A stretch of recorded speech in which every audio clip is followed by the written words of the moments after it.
talk about the themes, and then we are going to have a panel discussion. So I'm going to give the microphone to Tomasz Gajderowicz, Vice Director of the Institute for Educational Research, and for our foreign guest, this is a think tank that reports to the Ministry of Education. Dr. Gajderowicz manages teams that work on the reform of education in Poland. I hope I'm not mistaken here. Tomasz, the floor is yours. Thank you so much. Ladies and gentlemen, yes, the Institute for Educational Research has this mission to lay foundations for the reform of education in Poland, looking at the results of education when after many years of growth they are declining. That is our theme at the moment and our task. And I'm going to now dive into where I come from, because I also work with economy. But what is the relationship between reading literacy and the economy? And so the educational outcome translates into the GDP and economic growth. Poland is the country that has had the biggest economic growth among Central European countries over the last 30 years. And not many people connect it when they complain about education, how much we have achieved in education as well. Do not worry. I know that you have been here for a long time. I have got 45 slides and 15 minutes. It's going to be fine. Ask questions whenever you feel like it. From the economic point of view, it is difficult to measure the influence over economic outcomes. Luckily, we have got a few sources of data, how it translates into economy. So PIAC, that is the only theme that is about written text and about numeracy, and that is about counting. So certainly we have now bonuses regarding the fact that we can really understand the written text. And this bonus is not just about the salaries. It goes without saying that it influences wages and salaries. We have got a lot of meta-analysis and also a lot of research. 1 year of education, or the cognitive value, how it influences your wages, your salaries, but also well-being and also volunteering, for example. However, it is also about self-confidence. That is the value of education in economy. When we look at the PIAC survey and the competence of persons and age, we can see the peak around the 25th, 30s years of age. And we can see that in many areas, it also continues to grow after we graduate. So when we look at this literacy, and this is also about problem solving, of course, disconnected, and we can see that more or less it reaches its peak at this age. However, the new PIAC study from 2023 lets us down, so to speak. It disappoints us because in the previous edition, 10 years ago, we were high up there. At the moment, Poland is way down here. We have got a lot of suspicions why that is the case. That is also the methodology of the PIAC study itself. I don't want to talk about it today. However, this study gives us a great insight into what can be done to change the Polish education and the global education as well. In Poland, we can see over here the average for the understanding of written text and also the variations. So the weak results, what we can see on the left, and this is not that something happened in our population in the recent years. It is more than the pattern of answers, responses, and the answers of those who took the survey. So 10 years ago, when the PIAC person came to a household, it was something cool. Now, very often, they are just dismissed. We also see the reaction time, that we should go inside as a variant and not just comparison with other countries. This is why there is an asterisk in the PIAC study in the OECD report. But we can see that there is a correlation, undeniable coordination between skills and wages, and this is both when it comes to mathematics understanding and reading comprehension. We know that the higher the competencies, the better the competencies, the more we earn. More precise study where we are in this educational part, it is when we do a survey amongst the kids, when for 1.5 hours they have a test, for 1.5 hours they solve different questions and tests. And over here we can see that Poland is pretty high, and this is also the reason of the economic growth over the last 30 years and the growth in Polish education as well. However, between 2018 and 2022, we can see a drop, and this is a great threat to the Polish education. Poland has a lot insofar as understanding read text and mathematics. This is why the Institute is creating the reform of education. This is the miracle of Polish reforms.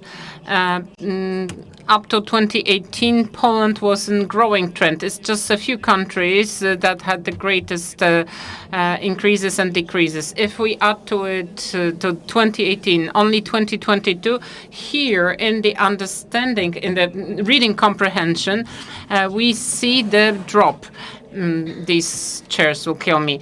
From 512 points, that was over the average for OECD on the level of Finland, we see the drop to where we would have been if the trend would be kept by almost 30-some%. 30-some%, how much is it on PISA scale? It's about 1 or 2 years of education. This is how much Polish students between 18 and 20 years old lost. This is a massacre. Maybe no names today, but where did this come from? Let's see. All countries lost, especially Poland. Where did this loss come from? COVID, you will say. Okay, but Poland came down from here to here, and other countries lost less. Yeah, various other things that were happening in education. Do we have studies for that? Yes, we do.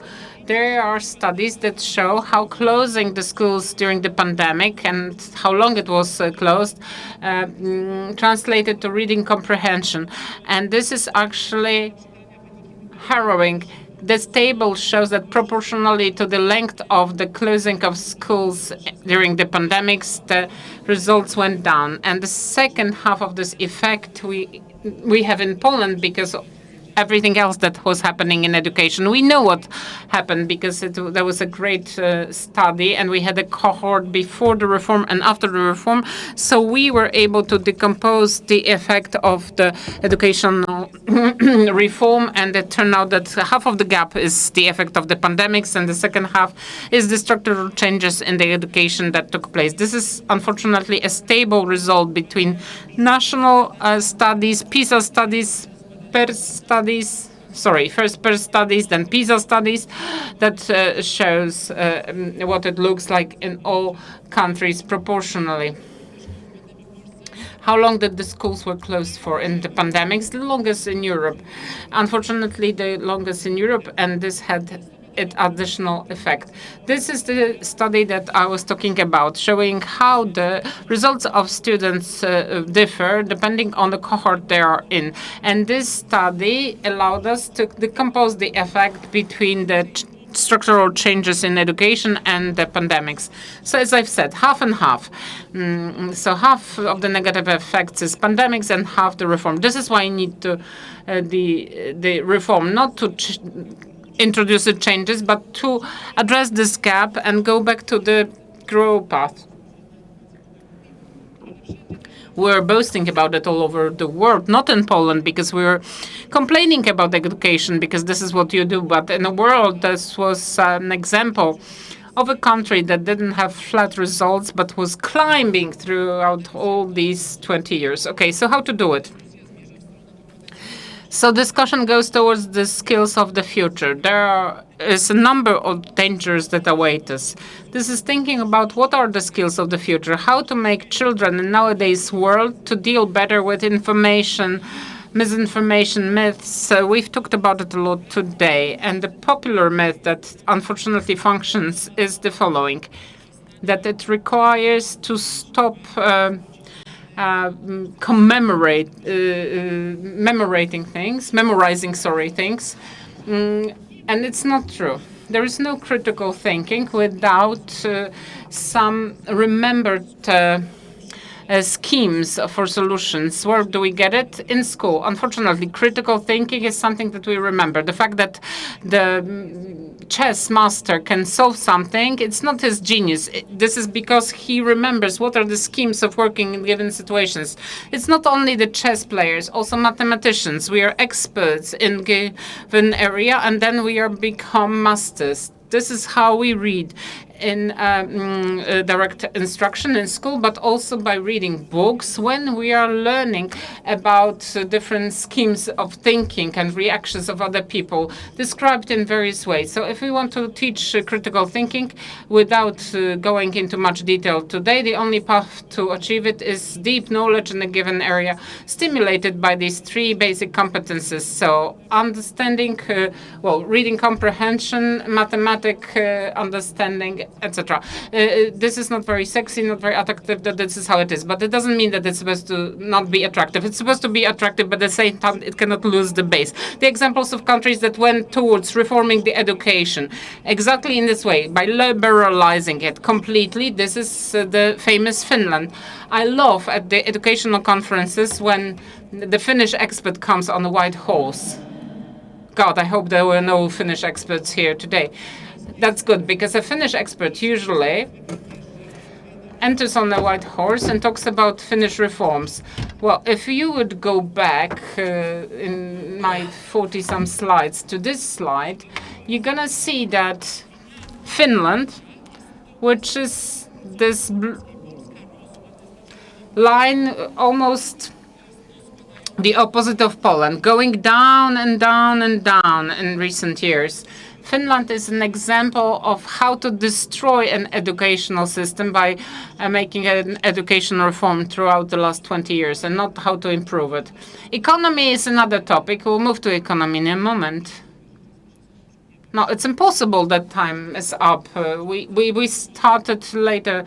I have at least 6 hours. If we wanted to ask a Finnish expert how to change education, we would have to ask this one who was in school here in 2000, because the results of Finland were spectacular then, not later. Let's go back to our story about how we learn.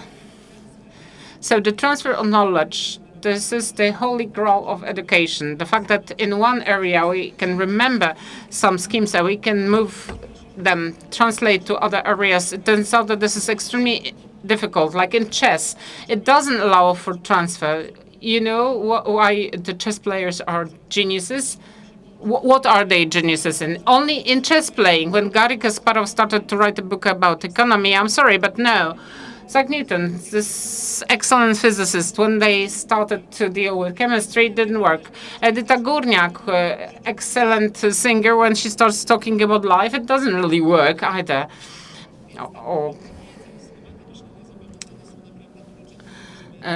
So this is the key for education of high quality. And this is how we create the reform of education based on deepening knowledge and understanding these schemes through building the understanding of texts, literacy, which is not well translated into Polish. This is the future of education. But I was supposed to talk about economy.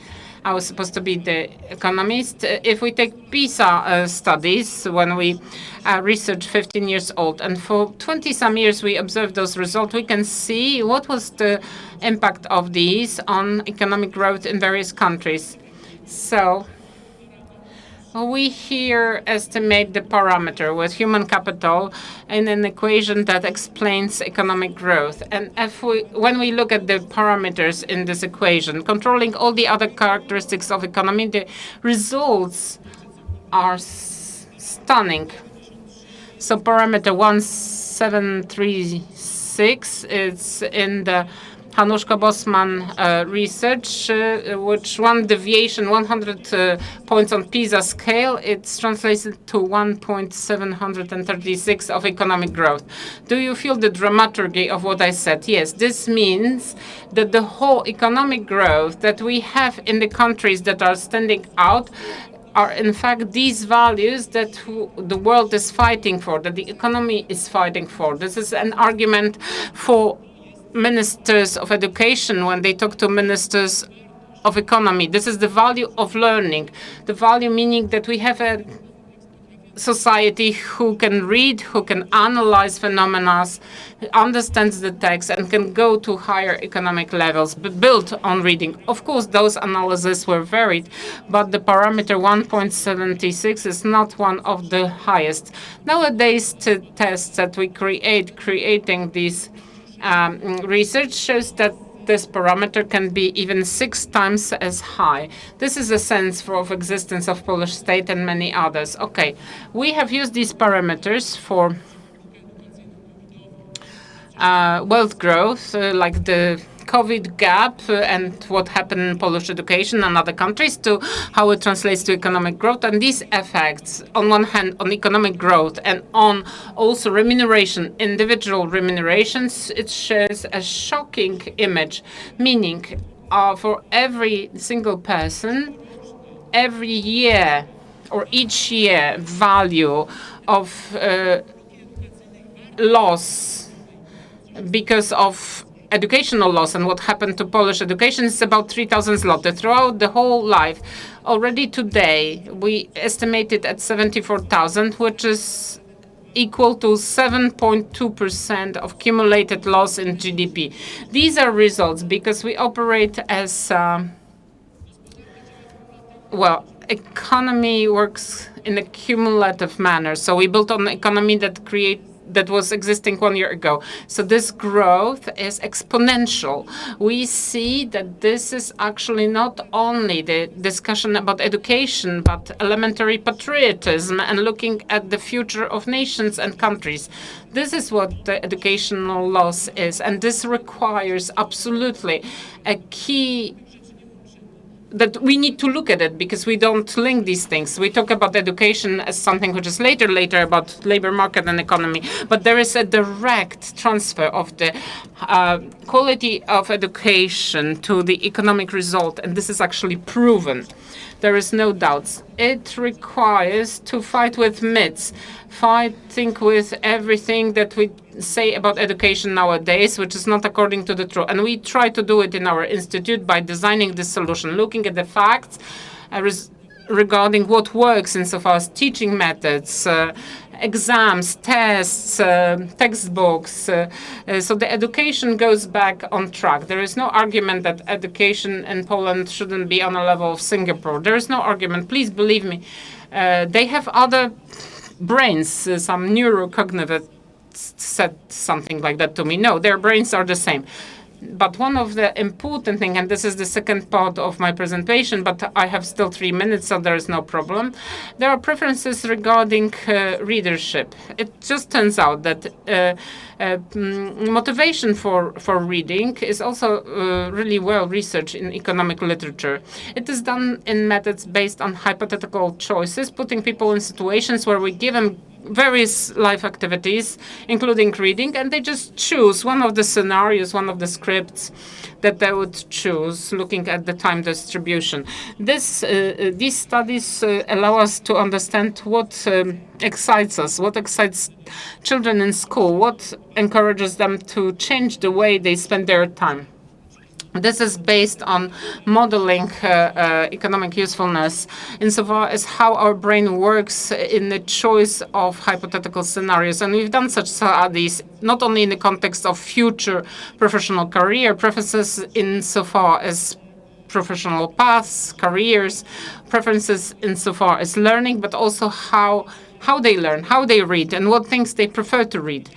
And we would say that, therefore, maybe we could find such activities, readership activities, that really are attractive to them. But is whatever attractive to them is what we want to offer to them? This is an important question in education. And research shows that motivation is not born from the fact that someone will think that they'll get something attractive. Motivation is born from the fact that I am successful in understanding something. Big cognitive problem for youth reading is lack of vocabulary. Rosenstein said that if you don't understand 95% of text that you read, you're unable to understand it. We see it when we are learning foreign languages very often. And this is the problem of the socio-economic community for people who enter readership, which get very often disappointed, discouraged.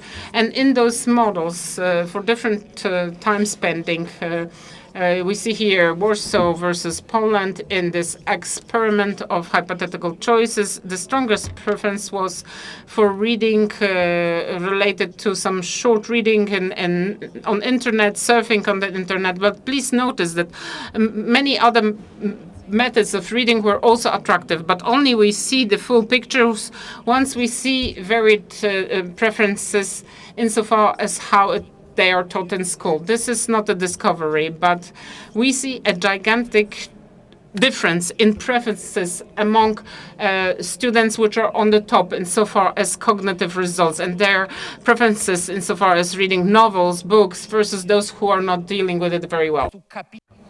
This is a capital of knowledge, of vocabulary, of understanding certain patterns, to understand history. So if we want to promote literacy, economic growth, and also the future of the country, we need to make up for those differences that come from the socioeconomic background, and we need to deal with hard knowledge and also thinking patterns that will allow us to build on that.